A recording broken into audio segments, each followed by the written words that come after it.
¿Qué pasa, gente? Yo soy Giorgio Vico y aquí estamos con un nuevo vídeo reaccionando a un vídeo de Sergio Hidalgo. No sé si lo habréis titulado de alguna manera, pero bueno, es que he visto que la semana pasada, creo que hace 10 días, publicó este vídeo, que es que a mí por el título me ha llamado mucho la atención y bueno, quiero verlo con vosotros porque creo que es bastante interesante de actualidad.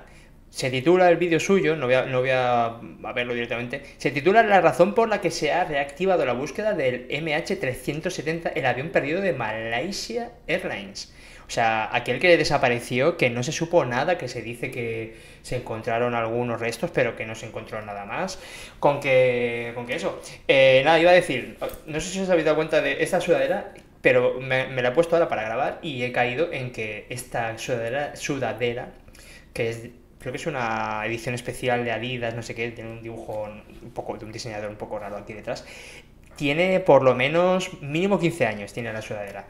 Pero, o más, tendrá 15 o casi 20 años, porque me la compré hace 1000 años en un centro comercial, que ya no me acuerdo ni dónde. Pero bueno, gente, vamos, la razón por la que se ha reactivado la búsqueda de Malasia, vamos, de Sergio Hidalgo. El vuelo más famoso de la historia, el avión que simplemente se esfumó. 239 personas subieron a bordo, entre ellas, al menos una tenía un plan. Y no era un plan cualquiera, sino uno tan ambicioso como perturbador.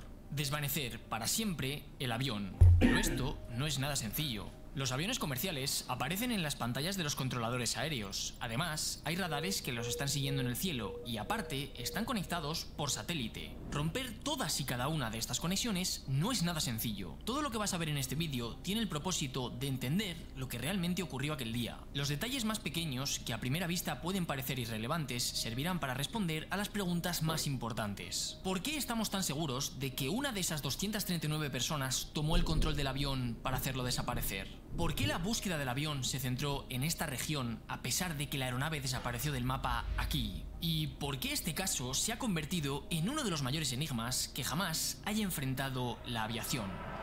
Qué guay, tiene buena pinta, ¿eh? Que ahora que caigo en los años 80 y demás, se hablaba mucho del Triángulo de las Bermudas, ¿no?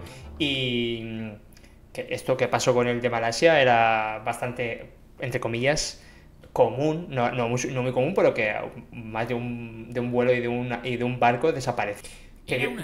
Digo que en aquellas épocas desaparecían aviones y barcos y no se encontraba ningún resto y se decía que bueno, que habían sido abducidos por extraterrestres, pero bueno, puede haber ocurrido cosas como lo de este caso. Normal, en Kuala Lumpur, un Boeing 777-200 se disponía a hacer un vuelo rutinario hacia Pekín, con 227 pasajeros a bordo, 10 tripulantes de cabina y 2 pilotos. La ruta estipulada preveía ser la habitual, siendo este uno de los 2 vuelos diarios entre Kuala Lumpur y Pekín. La hora de salida estaba estipulada para las 12:35 de la madrugada, hora local, es decir, sería un vuelo nocturno, y el tiempo estimado sería de 5 horas y 34 minutos, por lo que deberían llegar al destino a las 6:30 de la mañana, hora local en Pekín. Algo vital es que la aeronave cargó combustible suficiente como para volar 7 horas y 31 minutos. Esto era lo normal para la ruta de aquel día, teniendo en cuenta el combustible extra. El comandante era un hombre llamado Zahari bin Hamza, de 53 años. Estaba felizmente casado con 3 hijos. Llevaba en Malaysia Airlines desde el año 1981. Era un comandante extremadamente experimentado, con 18.423 horas de vuelo en total, de las cuales 8.659 habían sido en Boeing 777, el modelo del avión de aquel día. Además, Zahari tenía un canal de YouTube que sigue abierto al público a día de hoy, donde contaba trucos prácticos para poder realizar en casa. El copiloto Farik Abdul Hamid era un hombre también malasio, de 27 años, soltero y sin hijos, que llevaba en la aerolínea desde 2007. Tenía en aquel momento 2.813 horas de vuelo.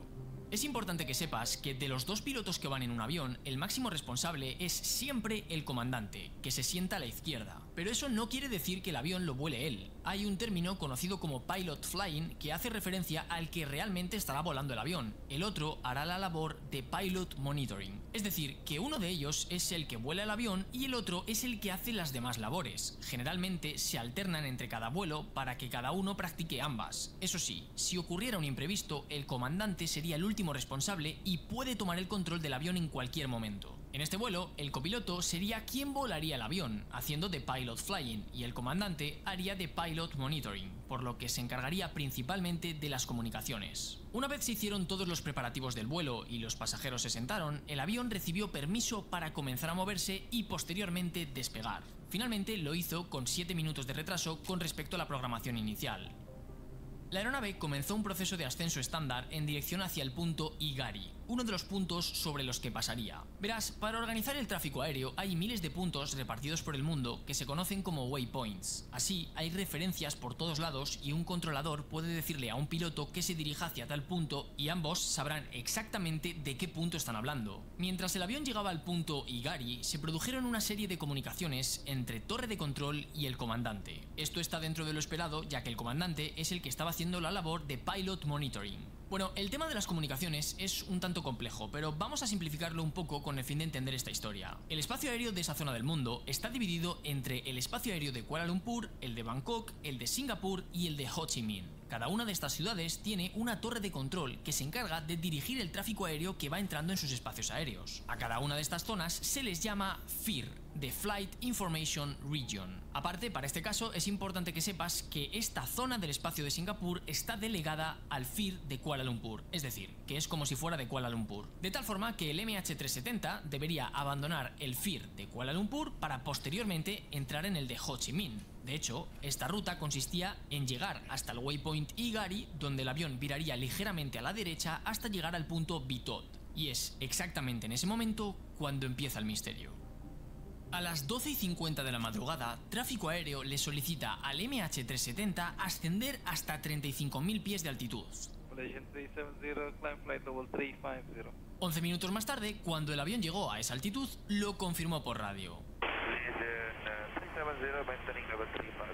6 minutos más tarde, el comandante vuelve a comunicar por radio que mantiene esa altitud. 12 minutos más tarde, el tráfico aéreo de Kuala Lumpur le informa al MH370 que proceden a pasar a control de Ho Chi Minh y les recuerdan a qué frecuencia podrán contactarles. A lo que el comandante responde 4 segundos después, dándoles las buenas noches. Malaysian 370, contact Ho Chi Minh 120.9. Good night. Good night, Malaysian 370. Y esa fue la última vez que se escuchó al avión por radio. Cuando el avión pasó el punto Igari, comenzó a girar hacia Bitot, pero 5 segundos después, el avión desapareció. En ese momento, ningún controlador aéreo se dio cuenta, ya que justo se encontraban en la zona de transición desde espacio aéreo de Kuala Lumpur al de Ho Chi Minh. Los controladores aéreos de Kuala Lumpur ya no debían recibir información del vuelo porque este había salido ya del espacio aéreo, y los controladores aéreos de Ho Chi Minh deberían ser contactados por el avión, así que simplemente estaban esperando. Y no fue hasta 18 minutos después de que la aeronave desapareciera que los controladores aéreos de Ho Chi Minh contactaron con los de Kuala Lumpur preguntando por el avión, diciéndoles que aún no habían sido contactados y que si sabían algo. Quizás la aeronave había tenido una emergencia y simplemente habían vuelto para aterrizar, pero los de Kuala Lumpur les dijeron que no, que el MH370 se despidió por radio y que no volvieron a saber nada. 2 minutos después, los controladores de Kuala Lumpur intentaron contactar con la aeronave, pero no recibieron respuesta. Lo siguiente que hicieron fue contactar con la aerolínea, con Malaysia Airlines, para ver si ellos sabían dónde estaba su aeronave. La aerolínea dijo que sí, que ellos lo veían en sus mapas y que se encontraba sobrevolando Camboya, algo un tanto extraño, ya que en ningún momento la aeronave debería estar sobrevolando ese territorio. En ese momento se comenzó a contactar con los controladores aéreos cercanos a Camboya, por si alguno de estos conseguía localizar a la aeronave. Ninguno fue capaz de hacerlo, pero Malaysia Airlines decía que ellos seguían viendo la aeronave en su mapa sobre Camboya. Como podrás imaginar, la confusión en ese momento era gigantesca.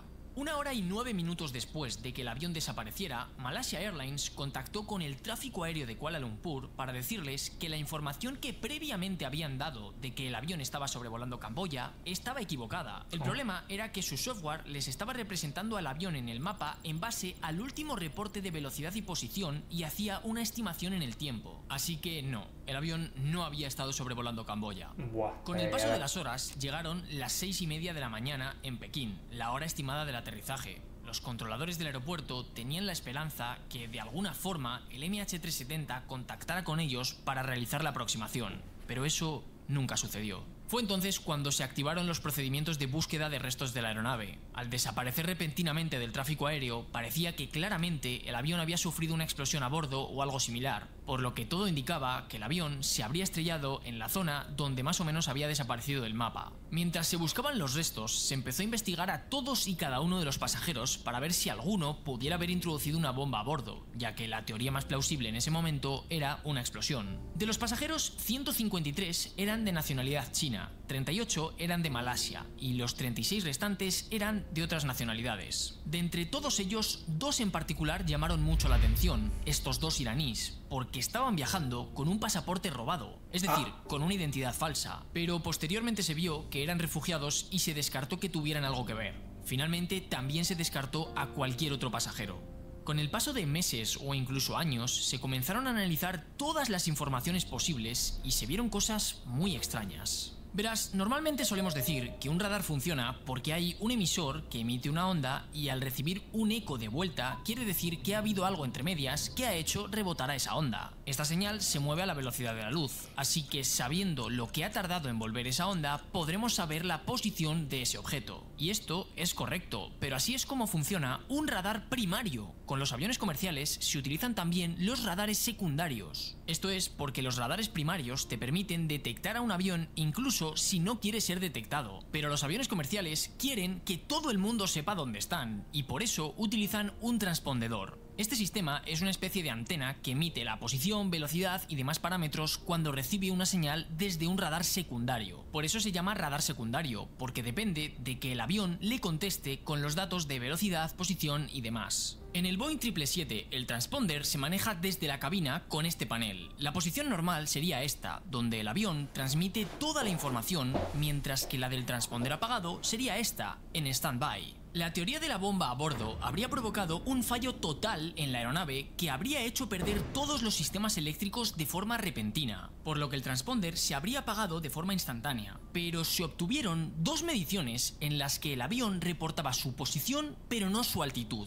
Y eso es justo lo que hace este modo del transponder, así que parece que alguien lo apagó a mano pasando la rueda por los otros modos. Esto sucedió 64 segundos después de la última comunicación por radio. Pero es que además, varios radares de tierra civiles y militares detectaron a un avión hacer un giro repentino hacia la izquierda justo en el momento en el que el MH370 desapareció. Estos eran radares primarios, por eso eran capaces de detectar al avión incluso aunque este no quisiera ser detectado. Aunque hay que dejar claro que no todos los radares detectaron al avión en todo momento, pero superponiendo la información de todos ellos se sabe a ciencia cierta que ese era el MH370 y que se desvió de su trayectoria inicial haciendo un giro de 180 grados. Además, la investigación reveló que el giro de 180 grados fue tan pronunciado que resultaba imposible que hubiera sido ejecutado por el piloto automático. Esto demuestra que quien estuviera al mando sabía perfectamente lo que estaba haciendo. Y es que verás, no fue casualidad que el vuelo desapareciera justo en ese momento. Era una zona en la que convergen los espacios aéreos de 4 países distintos, por lo que era un punto donde podría haber confusión en las comunicaciones entre los controladores, como efectivamente sucedió. Además, el punto seleccionado para desaparecer estaba justo entre el espacio aéreo de Malasia y el de Vietnam. Y es que incluso el giro tan pronunciado de 180 grados tenía sentido, ya que al norte Tailandia tiene una zona de identificación aérea militar, es decir, que requieren que cualquier aeronave que entre se identifique. Por eso era necesario un giro tan brusco. Aparte de esto, hay otra cosa más que sucedió cuando el avión salió del giro. Voy a simplificarlo todo lo que pueda para que se entienda. El Boeing 777 está equipado con un sistema conocido como ACARS, con el que el avión puede comunicarse con la aerolínea para mandarse documentos, reportes del estado del avión y cosas similares. El ACARS puede comunicarse con las estaciones de tierra gracias a las antenas de radio, pero también gracias a conexión satelital, es decir, que el avión manda la información a un satélite y este se la manda a una estación de tierra o viceversa. A este sistema de comunicación por satélite se le conoce como SATCOM.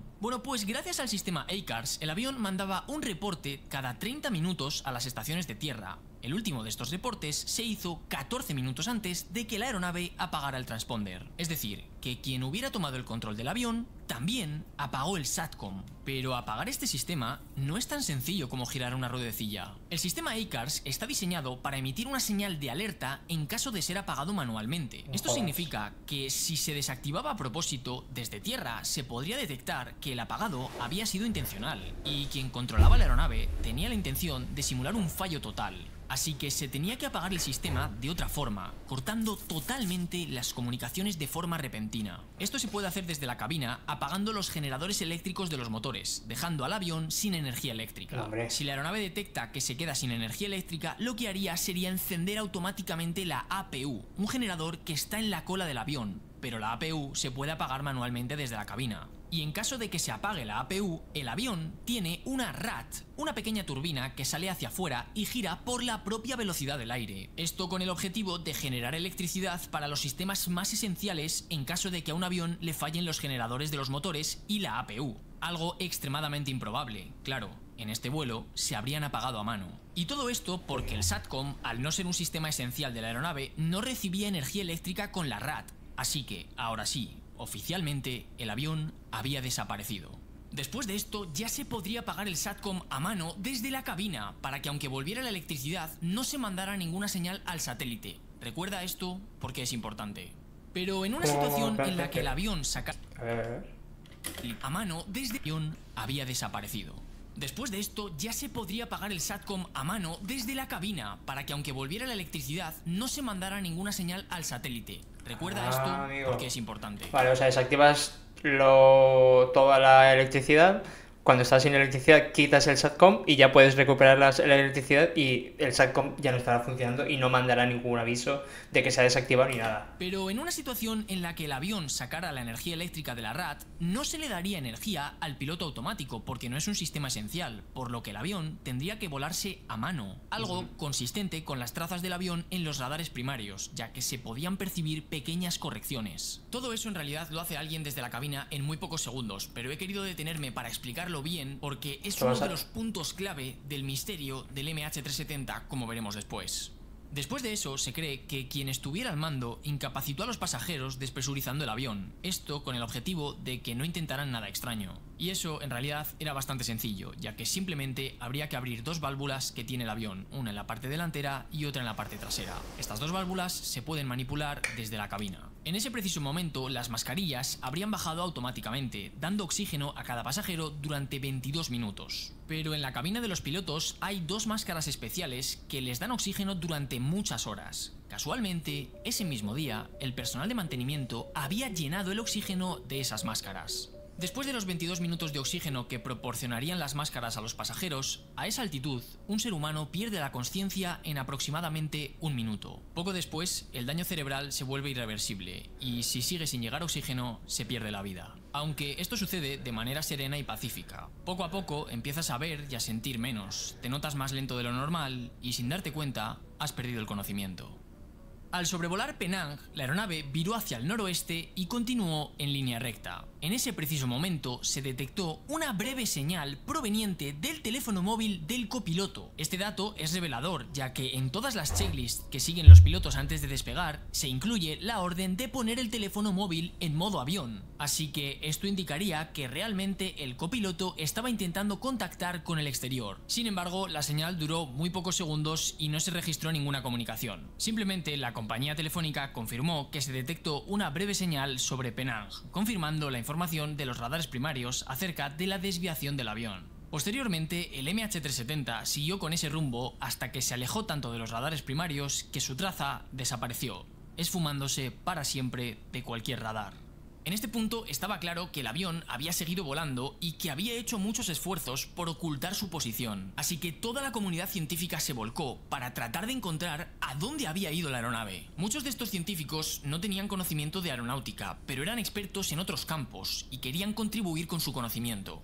Inmarsat era la empresa de comunicaciones dueña del satélite que estaba utilizando el avión para operar el SATCOM, con el que en condiciones normales podría haber estado mandándose información con tierra. Con el paso del tiempo y tras analizar todos los datos de aquel día, dijeron desde Inmarsat que poco después de que el MH370 se desvaneciera de los radares, ocurrió algo imprevisto. El satélite recibió una solicitud de conexión por parte del avión a través del sistema SATCOM. Este tipo de solicitud solo se generaba cuando el sistema recibía electricidad por primera vez, es decir, si alguien hubiera reconectado los generadores eléctricos del avión, y es por esto que sabemos que previamente habían sido apagados. Pero espera, ¿por qué los habría encendido? Verás, en caso de que el avión hubiera estado volando con la energía de la RAD, solo se le habría suministrado energía a los sistemas indispensables, como hemos comentado previamente, por lo que los ventiladores que refrigeran toda la bahía aviónica del avión se habrían apagado, y tras volar durante casi una hora en esas condiciones, es altamente probable que los ordenadores del avión se estuvieran sobrecalentando. Si la temperatura superaba su límite, el avión dejaría de funcionar, así que quien estuviera al mando seguramente se vio obligado a encender los generadores eléctricos para poder refrigerar los ordenadores.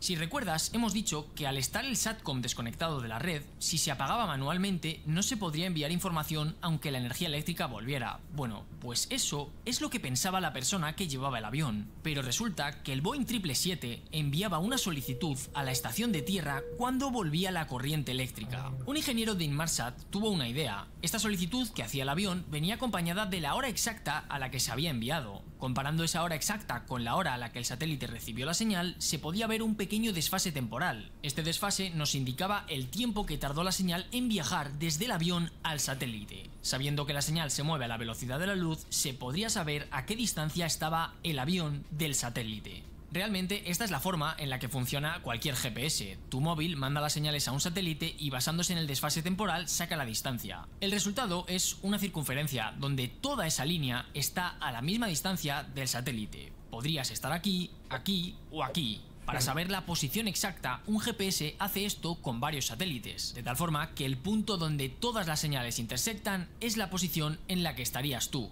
Básicamente como la triangulación que se hace con las torres móviles, ¿no? De las antenas de los móviles. El MH370 solo estaba enviando esta señal a un satélite, por lo que sabemos que 1 hora y 5 minutos después de desaparecer el avión se encontraba sobre esta circunferencia, no dentro de ella, sino sobre la línea. Además, justo 3 minutos antes salió de la cobertura de los radares primarios, por lo que cuadra que el avión pudiera estar en esta parte del arco. La estación de tierra intentaría establecer comunicación con la aeronave cada hora, por lo que se pudieron sacar múltiples arcos donde sabemos que estuvo el avión. Es decir, que pudo haber hecho esta trayectoria, pero también pudo haber hecho esta otra y así con infinitas posibilidades. Pero por el tipo de señal se sabe a ciencia cierta que el avión estaba volando y que estaba sobre esos arcos. Por esa razón, los recursos de búsqueda de la aeronave comenzaron a centrarse en esa zona del Índico, pero sin obtener resultados. Al final hubo un total de 7 arcos y a la hora a la que debía producirse el octavo ya no se registró al avión,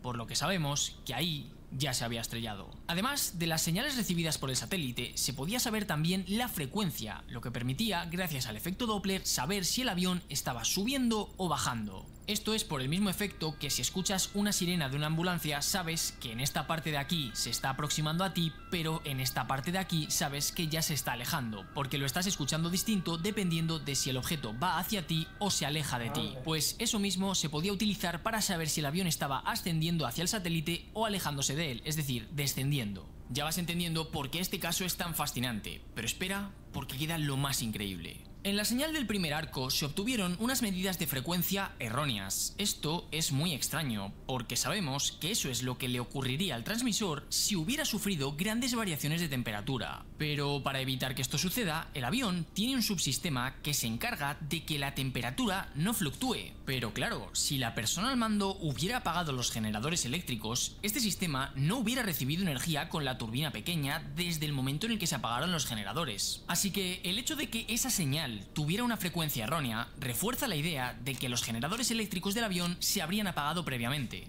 De todos los arcos generados, el primero y el último fueron solicitudes de inicio de sesión. Los demás eran las peticiones rutinarias que la estación de tierra le hacía al avión cada hora.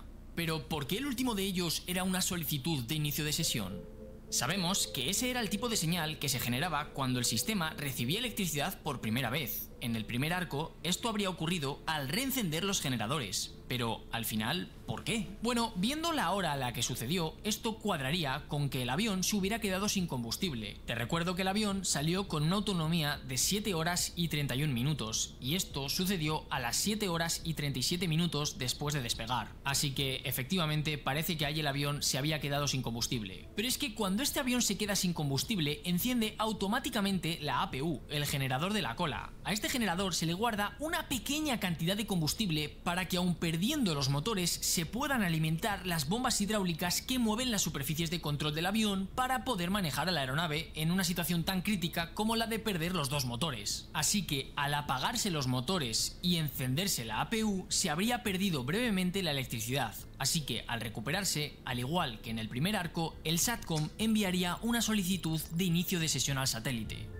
En internet se barajan todo tipo de teorías, desde que Estados Unidos derribó el avión, que un agujero negro les absorbió o muchas otras cosas inverosímiles. Por múltiples fuentes independientes entre ellas, sabemos que el avión giró a la izquierda en un ángulo de 180 grados al pasar el punto Igari. Además sabemos que ese giro se efectuó a mano, que posteriormente realizó esta trayectoria y que más tarde estuvo sobrevolando sobre estos arcos. De todas las posibles rutas, se ha llegado a la conclusión de que el avión tuvo que girar hacia el sur y seguir más o menos en ese rumbo hasta quedarse sin combustible, ya que haciendo cualquier otra trayectoria, el avión habría sido detectado por radares militares de distintos países. Como hemos explicado hasta ahora, solo alguien que conociera muy bien ese modelo de avión podría haber hecho todo lo anterior, y da la casualidad de que una de las personas que más conocían acerca del Boeing 777 estaba aquel día a bordo. El comandante Zahari, que era uno de los pilotos más experimentados en ese modelo, al haber volado más de 8.600 horas en él, el equivalente a un año de vida volando dentro de esa aeronave. Y esto serían solo teorías, si no fuera por... Zahari mostró su simulador de vuelo dentro de su canal de YouTube, y cuando se registraron sus ordenadores durante la investigación, se descubrió que entre el día 2 y 3 de febrero de 2014, es decir, poco más de un mes antes, había estado volando una ruta formada por estos puntos creados por él, y en los dos últimos puntos se introdujo una cantidad de combustible de 0. Justo en la zona a la que el MH370 habría llegado sin combustible. Mucha gente dice que fue una casualidad y que simplemente estaba practicando fallos de motor, ya que era una persona muy interesada por practicar procedimientos y ciertamente su expediente lo confirma. Pero qué casualidad que justo lo estuviera practicando en una ruta similar a la que se ha descubierto que hizo el avión. Ojo, no es que esté acusando yo al comandante, simplemente presento que todas las pruebas apuntan hacia él. Contrario a todo esto, sus familiares y amigos decían que era una persona encantadora y que no mostraba indicios de maldad. Tampoco dejó un comunicado de despedida ni nada similar hacia sus hijos ni mujer, o al menos no se tiene constancia de que lo hubiera hecho. Hay muchos expertos que opinan que la parte de las comunicaciones previa al apagado del transponder es rara, y por eso te la he puesto en detalle. Primero, cuando el comandante llega a la altitud que le habían solicitado desde torre de control, confirma por radio que ya ha llegado a esa altitud. Pero 6 minutos más tarde vuelve a comunicar por radio que sigue en esa altitud. Este segundo mensaje es redundante e innecesario. Eso es lo que habría hecho el comandante si se hubiera quitado los cascos, hubiera estado ocupado haciendo otra cosa y hubiera dejado la radio desatendida. Si la torre de control le hubiera solicitado que cambiara su altitud cuando no estaba con los cascos puestos, en ese momento la torre de control le habría dicho no, cambia de altitud. Pero también es cierto que esa segunda transmisión simplemente puede ser porque el comandante no estaba seguro de si había comunicado o no que había llegado a la altitud deseada. En cualquier caso, está claro que hay una gran diferencia entre el tono con el que el comandante hace la primera transmisión y el tono con el que hace la segunda. Compara.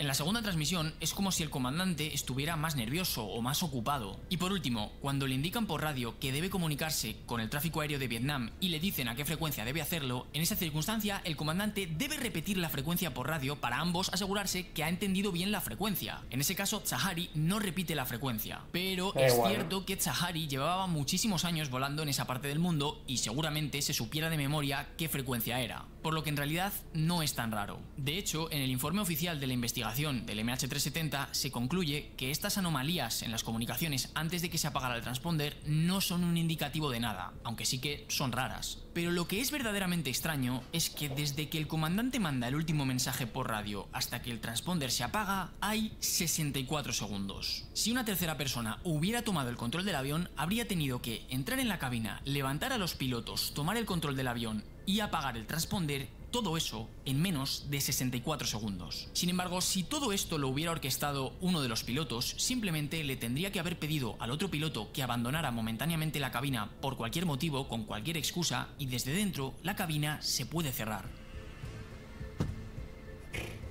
Sabemos que la aeronave se estrelló porque se han recuperado piezas tanto del exterior como del interior de la aeronave en las costas del este de África. Se han hecho estudios de comportamientos del oleaje y tiene sentido que hayan acabado algunas piezas allí al cabo de unos años. La búsqueda de la aeronave y sus restos se detuvo en el año 2017. Desde entonces ha habido grupos independientes de personas llevando a cabo investigaciones muy profesionales con el objetivo de encontrar el avión. En el año 2023, unos científicos sacaron un estudio de un nuevo método para calcular la trayectoria de la aeronave. Y es que verás, si una onda electromagnética tiene unas ciertas características, pero durante un breve instante de tiempo sus características cambian, es posible que la onda haya sido perturbada por la interferencia de un objeto que se cruzó en su trayectoria. Un objeto como un avión. De esta forma, haciendo ingeniería inversa con todas las señales electromagnéticas de aquel día, se pudo reconstruir una posible trayectoria.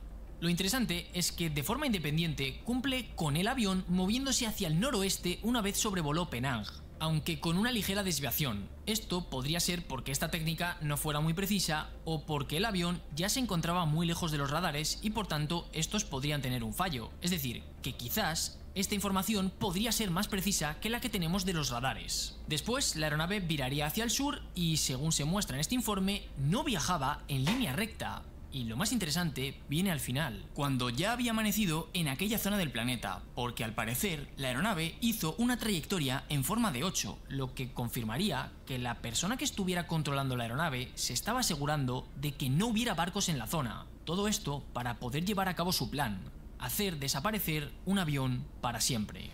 Como hemos dicho previamente, gracias al efecto Doppler de las señales radar de los arcos, se podía saber si el avión estaba subiendo o bajando. En todos los arcos, la altitud parecía más o menos mantenerse constante, pero en el último de ellos, que se habría generado cuando el avión hubiera perdido la potencia en ambos motores y la APU se hubiera encendido, se indica que el avión estaba en una caída de 14.000 pies por minuto. Para que tengas una referencia, así se ve desde fuera un avión cayendo a esa velocidad.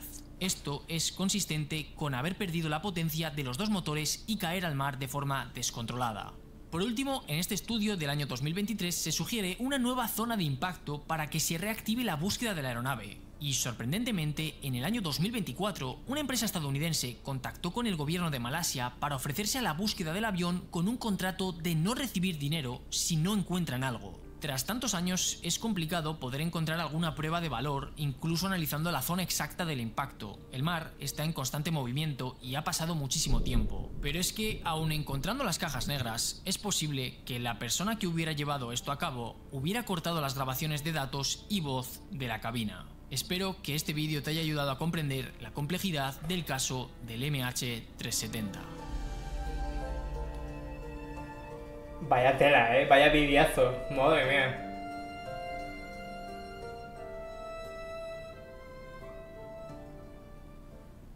Por favor, lee la descripción. Bueno, voy a quitar esto. En la descripción dice: si quieres contribuir a mi contenido. No. El M tal es uno de los mayores ministerios, un avión que despegó tal. Es que porque ha dicho eso de que si quieres contribuir será por que le des dinero. Con su libro y una marca de ropa. Bueno, vale. Pues nada, increíble el vídeo, me ha gustado mucho. Espero que os paséis por el canal y le des like, porque la verdad es que lo voy a hacer yo ahora mismo.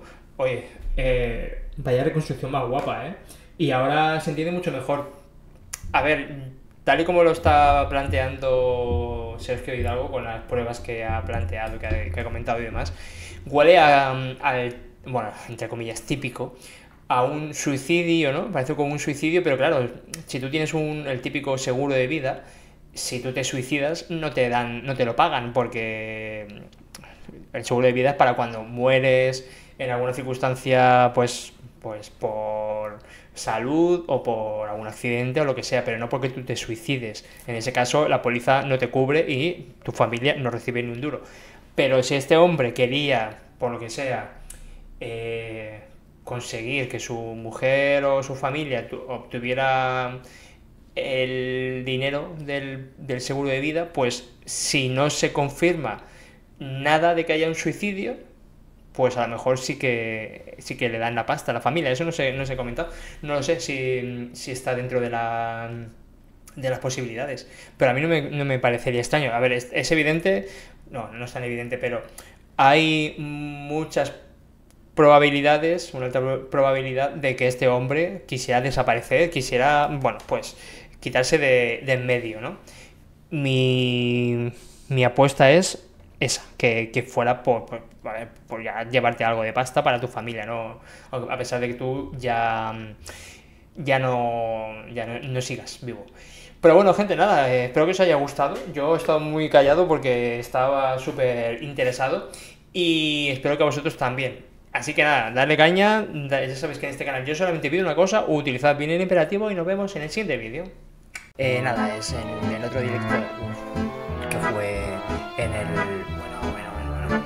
Y es que voy a repetir. Y llega la primera vez por